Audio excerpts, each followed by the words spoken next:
Ocre-Comte, Blessed les gens, chapitre 1. Ensuite, il y a de plus en plus de gens qui se réveillent à cette heure-ci et qui sortent, donc il y aura peut-être des perturbations en voiture. Alors j'en étais resté à... On était toujours au chapitre 1, vous avez vu comment il est constitué, Velvet Underground. Alors, faut-il écrire, faut-il n'écrire pas? Faut-il courir patiemment chaque pas? Peut-être qu'ici la réponse est en si. Peut-être qu'ailleurs il nage dans le malheur. Peut-être qu'ailleurs le neutre est de rigueur. Peut-être sûrement qu'avec un peu plus on pourrait espérer. 1 milliard de mots, non point mais, de simples mots vides et fades, de ceux qui tous les jours, toutes les nuits tentent une percée impossible. Ne pas les laisser entacher vos vergers n'est pas tout à fait simple. Au fond de ce vide amer, point vraiment de méchanceté. L'ignorance. L'ignorance, c'est l'errance immobile. Dignité oblige, j'oblique, m'enferme et m'évade. Mais, au fond de ma cave, l'air est au soufre, et forcément, j'en souffre, seul. Puis l'aube turquoise, tonkinoise mais mienne, ramène enfin sa gaine.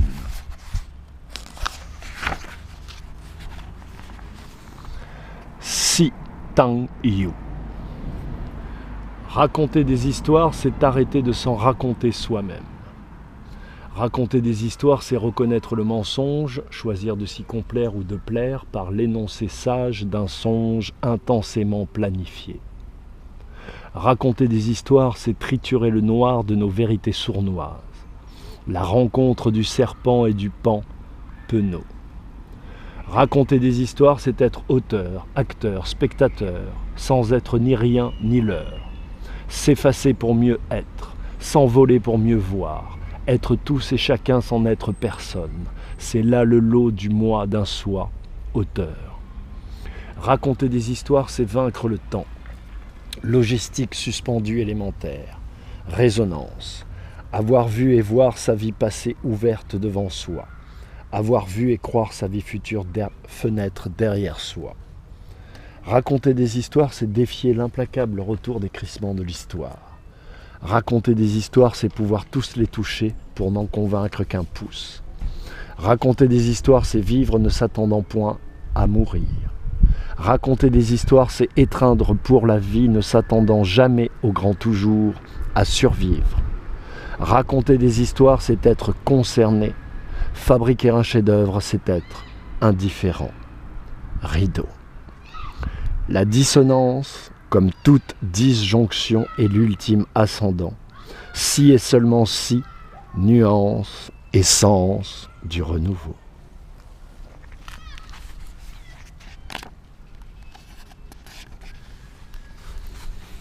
Seul le talent sait reconnaître le talent, même si des deux l'attend le sien. La petite automobile à la petite automobile rouge. 3 violoncellistes tous aussi aveugles jouent.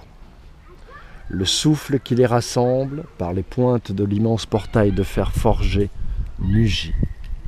L'ombre s'arrête, le public tête, immobile, goulûment. C'est là qu'elle s'est assise, là, au beau milieu du rougeoiement, au saint milieu du lait naissant, tout à côté de moi, presque contre. Le parc du château se fit caverne froide et humide, où nous ne ressemblions plus qu'à de piètres stalactites aussi belles et pointues qu'infimes et nues.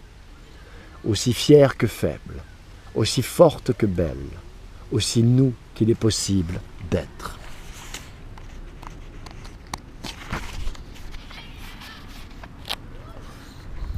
Le concert, le parc et son allée, et notre venue ici, grâce à son auto. Rouge était l'auto, rouge et minuscule. C'est surtout nu que le charme de la petite bourgeoisie s'impose.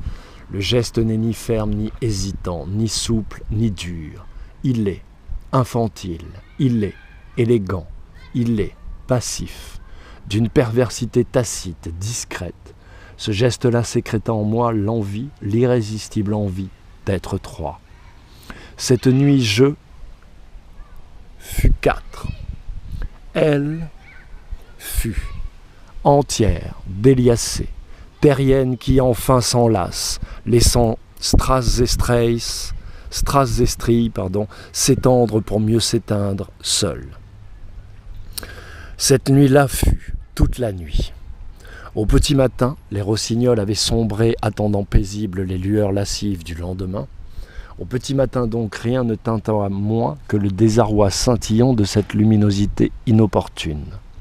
Et bien que la porte fût close, le monde, tenace, filtrant par les plaintes sous notre toit, s'exposa comme pour mieux toiser notre étreinte.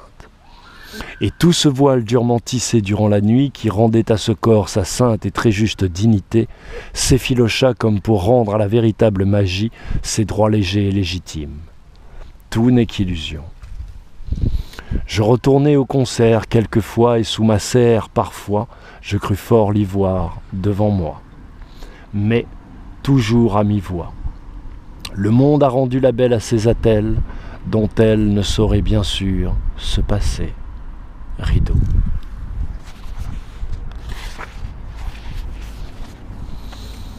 L'essence s'est éteinte. L'essence serein s'en sont allés. L'étui est tiré par triolet teintes. La chair s'en veut. Le vœu s'en va. Lequel?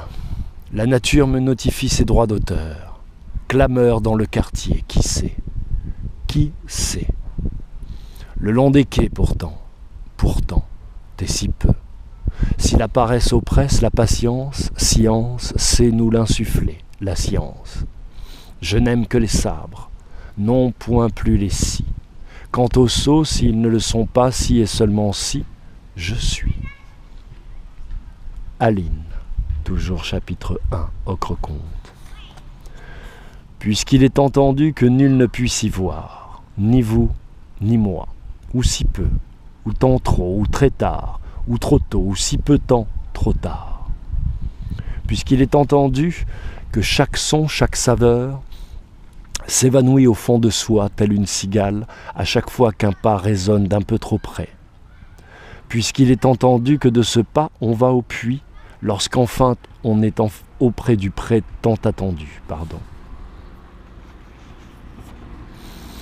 Puisqu'il est entendu que de ce pas on va au port, puisque le puits. Puisqu'il est entendu que nous sommes tous attendus, quelque part, notre part nous attend. Puisqu'il est entendu que seule la recherche se mouvant vit, puisque la vie. Puisque le vent tourne et nous enfourne sous l'auvent de vis de fond, de vessies viciées, de formes avilies, viles, veulent.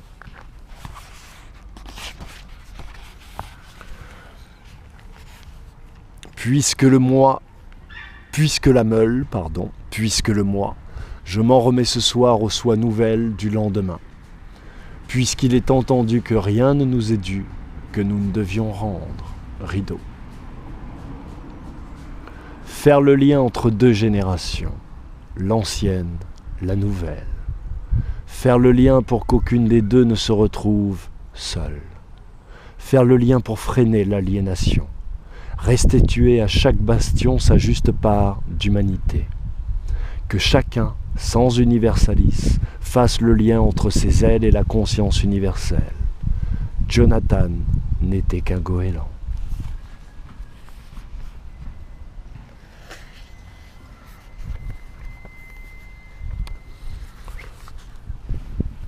Purple Red. C'est la main en sang que je trace ces lignes. Le sang de l'amitié déchue, le sang de la noblesse perdue, le sang trahi, le sang d'une étape qui se dut être épique mais qui ne fut qu'un grand plouf. Les larmes de ma princesse, le sang de son amant, les mimes d'un ami qui m'arrache mon présent, la mort du mormon, moi et moi. Je m'étais naïvement laissé croire que l'homme puisse être bon. Mais, même mort, regardez-le, il rit encore. Je m'étais laissé naïvement croire que la femme puisse être forte. Mais, même morte, regardez-la, elle joue encore. La violence. Et malgré mon dégoût, je n'ai pu lui faire aucun mal. À lui. Elle, la question ne se pose pas.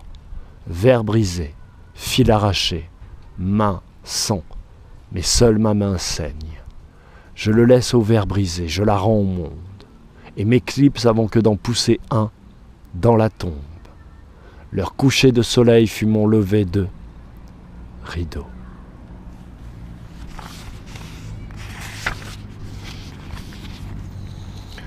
Qu'est-ce que la poésie ? Quelques points de suspension qui n'en sont point, virgule. Quelques points de suspension qui n'en sont point, virgule. Quelques points de suspension qui n'en sont point, virgule. Quelques points de suspension qui n'en sont point. Babylone. Cette merde qui m'entoure depuis le berceau et jusqu'au front. Cette merde indélébile. Cette fange pour débile. Cette merde noire et dense qui ronge par le songe l'intérieur des plus purs. Nous le sommes tous. Un va-et-vient constant entre le dehors qui est en nous et le dedans qui dehors nous les morts et les vivants. En cette heure sans atour, je laissais cette merde ce défi. Mais non point à mes semblables, puisque semblable à eux, elle n'est point. Pas plus que ces pas par lesquels elle vit ne le sont. Le piétinement n'est point marché. Il n'est qu'usure, et l'usure indure l'horreur. Mes pas me mèneront par-delà le monde, mes écrits les suivront. Je ne l'espère pas, je les suis. Et si ma mort sera lente à raison et par retort du coursier, elle sera rideau. La mer. Évincé de mon histoire personnelle par la mer, qui s'approprie à mon fils comme on s'approprie d'un terrain à bâtir, je quittai la ville sans la laisser. J'offris un charter à ma vertu et m'en fus me réfugier tout aux frais de ce comte qui, me drapant de son voile indicible, divin, m'empêcha de rouler sous le vin. Rideau.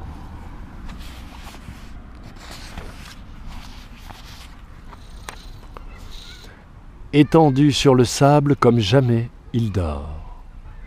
Ses pores sont des cavernes que le soleil mord. Encore et encore, et encore, encore. Le sort. De cette titanesque étreinte, le tintement tendu d'une flèche se détendant. Un flash figé.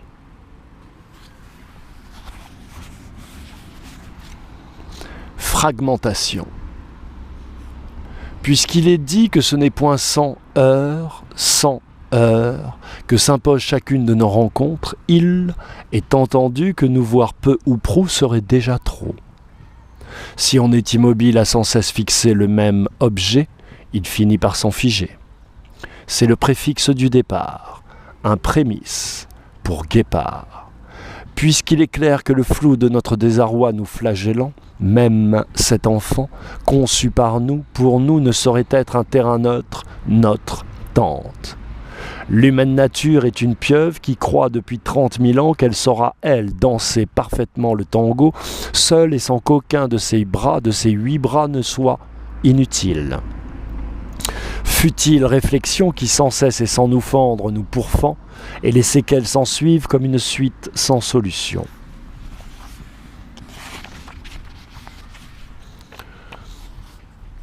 C'est au milieu d'elle, c'est au milieu d'elle et seulement en son sein que la folie semble soudain s'évanouir. La foule nuit, point la nuit, car la lune, comme un essaim, à elle seule. J'en suis, je suis, puis passe, quand n'est essentiel que ce qui s'efface. Rideau. Scavy Dread. Scavy Dread, l'enfant roi. C'est par ici que dorment les étoiles, tranquilles, loin du nauséabonde des cloîtres citadins et pourtant au cœur de la cité, les 6 stanches insistants